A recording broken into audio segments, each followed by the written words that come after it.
2018 Husqvarna FE350. A couple of weeks ago I looped the bike on a gnarly bit of track and I broke my kill switch.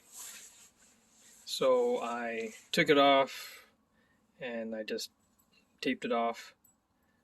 These wires are not connected.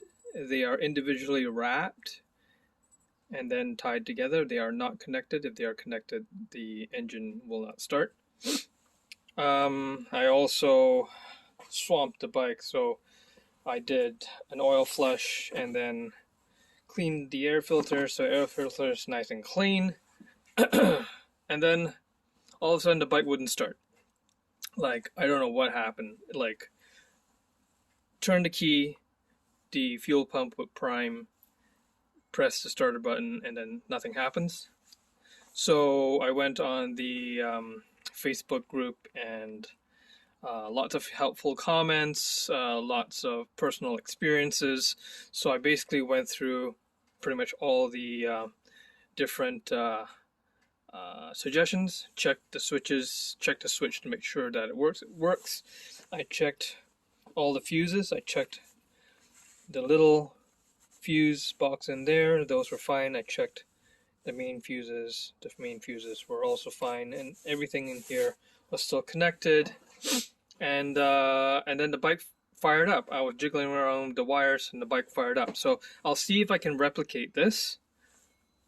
So if you can hear that. So if I stretch the wire out like this and I thumb the starter, come on, that's hard. There you go. Oh, it kind of fired. Anyway, I figured out what it was. It's the it's this bundle of wires that comes from the ignition here, the key barrel. I figure it's in here somewhere. One of these wires in here, because if I sort of like scrunch it up,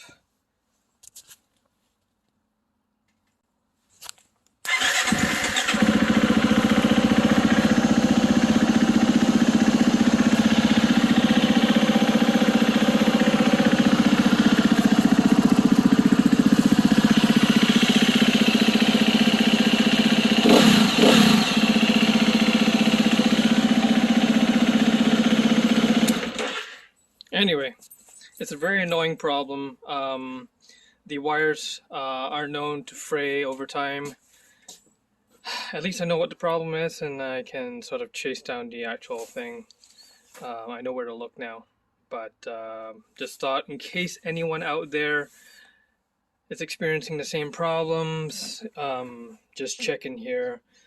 Check your ignition wires. I'm pretty sure one of them's frayed or something like that. That's probably the most obvious and easiest thing to deal with. Yeah, hope this helps.